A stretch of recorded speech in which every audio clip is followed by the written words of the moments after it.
morning guys, welcome back to my channel. Today what I'm doing is number 3 video in my series of buying a horse. So my first video was how do you pick out a horse, or how do you find a horse for sale, and then how do you go check it out and see if that's the one you want to do. The second video was once you've picked out your horse, how do you go about actually buying the horse, like what should you do? And then the third video, which is today, is once you brought your horse home, what should you do then?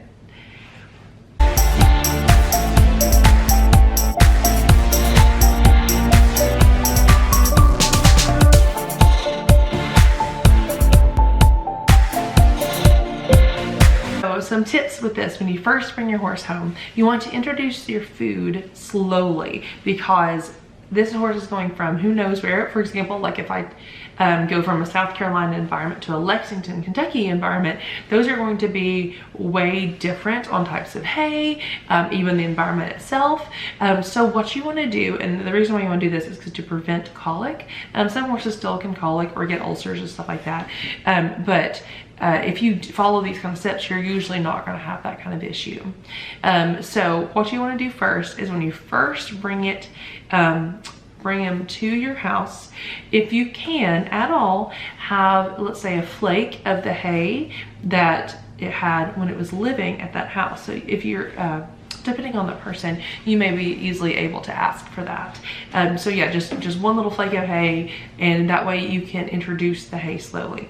Typically hay you don't colic on, but that's your best bet. So do not feed grain that first day. I know he may be used to having grain. Hopefully they fed him before you picked him up, so that way he's fed for the day. But you want to introduce everything slowly so you don't mess up his system. Okay, can't really change like water slowly or anything like that, and usually water is not that issue, but water a lot of times they won't drink because they don't like the taste of it because it's different. So the first couple of days, introduce your hay slowly. So give in his old hay. Really, you can just do it for one day. So when he comes to your house, give him one flake of his old hay and one flake of your hay, and then give him some water. I typically like to keep them in the stall for the first day, because usually by the time I've transported them, it's getting close to evening anyway. Put them in the stall that night. That way you don't worry about them getting out overnight. Like let's say they get out in the pasture and somehow decide to jump it. You never know, like all this kind of stuff. So yeah, so that's what I would do for that night. The following morning, at that point, you could just go ahead and use your regular hay. If the horse is not drinking after the second day though, you could add in some electrolytes, and that will usually help him, even like an electrolyte paste, because that won't hurt him at all, and that way it'll help him to drink and keep him hydrated and stuff like that. But usually you don't have issues with that. Also don't usually have issues with colicking with hay, so that's why those are the first 2 things to check off. Now, how to introduce him to the herd. Depending on your situation, the ideal scenario would be to have your horse in a small turnout pen where he can see the other horses, but he can't actually touch them. That would be your ideal scenario for the first day. And that way they could kind of get to know each other without it being any kind of issue. That's what you could do the first day. Also, you want to think about this, that you would want to quarantine. Okay, so no, quarantine is different there, and it kind of depends on, like, do you have a huge boarding barn or you just have one? So what you want to have, really, if you can, especially if you're buying a lot of horses, is have a small pen. It doesn't have to be super small. Like, I mean, you could even use a round pen and have that be your turnout, but have a stall that's quarantined off where hopefully it can't touch any of the other horses, like nose to nose contact. So like even through the stable bars, like if you can have a stable in between your new horse and all the other horses. So have him where you can see them and talk to them and all that kind of stuff, and just have him quarantined in, like, let's say a round pen or something. And I know that may get him like excited, and if you would, but like I would keep him in a round pen or something that nothing else is going to use. Now, how long should you quarantine? That really needs to happen for about 3 weeks.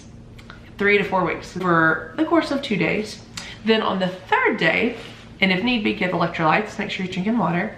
On the 3rd day, you could start giving grain or sweet feed if you wanted to start doing that. Now, if you like to do complete feeds or alfalfa pellets or whatever you're wanting to do, you could start incorporating that. But what you'd want to do is, if you can, well, since you've waited those days, it shouldn't matter. But what you want to do is give a very small amount, or if you wanted to give larger, then you need to have the old feed that they used to have. So let's say he used to be on Purina and you feed Nutrina.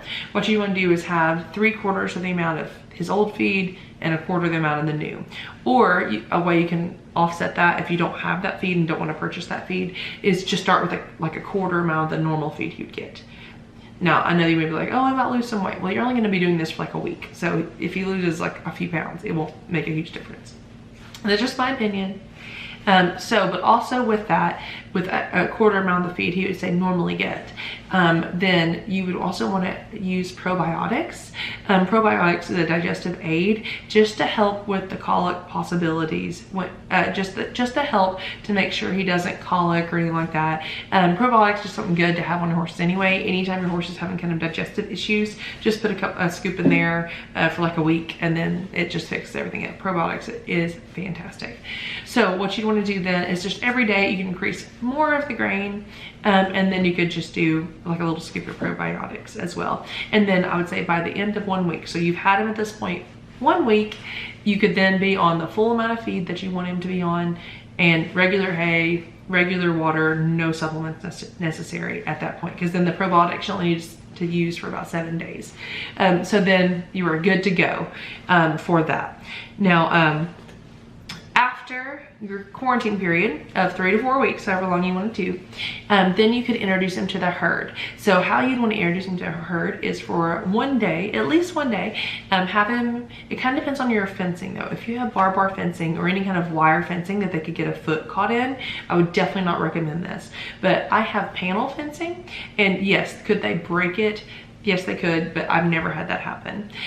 So what I do is I like to have them where they're right next to each other, fencing, or also right next to each other in a stall is absolutely great too, because then they can get to know each other without the physical issues that they have. So put them where they could go nose to nose, let them see each other, but then that way they can both separate into the 2 fields.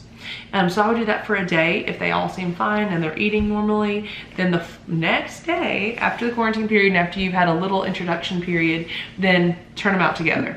Again, if you have them next to each other in a stall like all the time already, then again, just when you turn them out, there may be a little scuffling just because there's pecking order differences. But typically, if you've already had them in a stall next to each other for a couple of days at least, then like they will be fine. I've only ever had issues turning horses out whenever I didn't know any better, and then as soon as I brought him home, I just turned him out in the big field with everybody, and then everybody like just congregates on him. Another option you could do is, if let's say you have your little quarantine pasture, what you could do is after the quarantine period, bring in like one of your calmer horses with them and let them see each other. Maybe not in the super small pen, because it depends on how big it is, but maybe right next to each other, like see if they could be a partner, like partner up, and then like let them partner up so then they have a friend. So then when you're ready to turn out, when you're finally ready to turn him out into the regular big pasture, let's say you have a 20-acre pasture, what you'd want to do is turn him and his friend out for a couple of hours before you turn the whole rest of the herd out, and let him find the fence row and let him know where like the ending is. And that way you don't just turn him out and then turn out the huge herd that attacks him, and then that just asks for trouble. So those are just some of my tips on introducing a herd into that. And also make sure you go ahead and get a routine, like get him set up for the farrier whenever it's time for him, get him vet work. Like even if you don't need vet work right away, just go ahead and put him on the schedule. And so that way you just know like when you're gonna do that. Okay, so that's feeding whenever you bring a new horse home. That's introducing him to the herd, getting him in the pasture. And then the next step is, when do you ride? Well, I always, when I bring a new horse home, I do 5 to 10 days, usually like about 5 days, 5 to 10 days of just groundwork. Now, if you have a super trained horse, honestly, like 2 days, 2 or 3 days is fine. But instead of riding for those first 2 days, so let's say you bring him home, he's had a night here, and especially if you're gonna use a round pen as a quarantine pasture, it actually works out great. Then you can use that as your groundwork area. And so it really just doubles great as a way to do that, is to have a round pen be like your quarantine slash early training area. And it only is taken up by the horse for 3 to 4 weeks, so it's not that bad. So what you could do is do your groundwork. And again, I follow Clinton Anderson, Natural Horsemanship, with groundwork. And it's a great way to gain respect from your horse and show him trust. So that's why for the first couple days, or 5 to 10 days, just do groundwork. Yeah, just do groundwork. And then after that, feel free to go ahead and start riding. I would start riding in a small area first, either in a round pen or an arena, just to make sure he's safe and just to make sure that he is comfortable in that situation and you're comfortable riding your new horse. And then so I would say even after 2 weeks. So during that quarantine period, it's actually a really smart time to do that. That's when you get to know the horse by groundwork, get to know the horse with riding in that round pen area or a quarantine little pasture. Like that be your area that you ride and play with him in. After the quarantine period, then bring him out, go ride him everywhere, trail ride him everywhere, go to horse shows, because after 3 to 4 weeks, you know the horse, and if you bought a finished horse, you're ready to go horse show. But I would definitely not buy a horse and then 2 days later go to a horse show. Like, that's just asking for trouble. So I would give it like 3 to 4 weeks, then you are free to go just everywhere. That is, again, just my suggestions on having the best success for low stress for your horse, low stress for you, and a great way to just start a bond that is hopefully going to last a very, very long time. As you start to ride him though more frequently, you can also bond by grooming. So make sure you spend lots of time grooming your new horse and getting to know him. I mean, you spend some money on the horse, why not enjoy him? But finally, as you're starting to ride the horse a lot, after you start riding him after a couple of weeks, just watch out for saddle fit, because sometimes your horse may have his saddle that you had for the previous horse may not fit him properly. So if he's not moving as well as you'd like, just maybe get a saddle fitter out, or ask some knowledgeable horsemen around you to be like, does this look good? Or honestly, watch YouTube videos a lot on it. I'm planning on doing a saddle fit video. Again, I'm not a professional saddle fitter, but I picked up some things along with the tips of the trade. So definitely check that out on going through the process of buying a horse from start to finish. I do plan on doing a series on selling a horse as well, so make sure you check in for that. Thank you so much for watching my video. Make sure you check out Feebings. Do go ahead and check out Feebings. So at www.feebings.com, if you put in the code MCS10, Mountain Creek Stables 10, you'll get 10% off your order, and they are fabulous. If you're looking for an item to get, satin sheen, leather, four-way care is amazing, life-changing. Use it every day.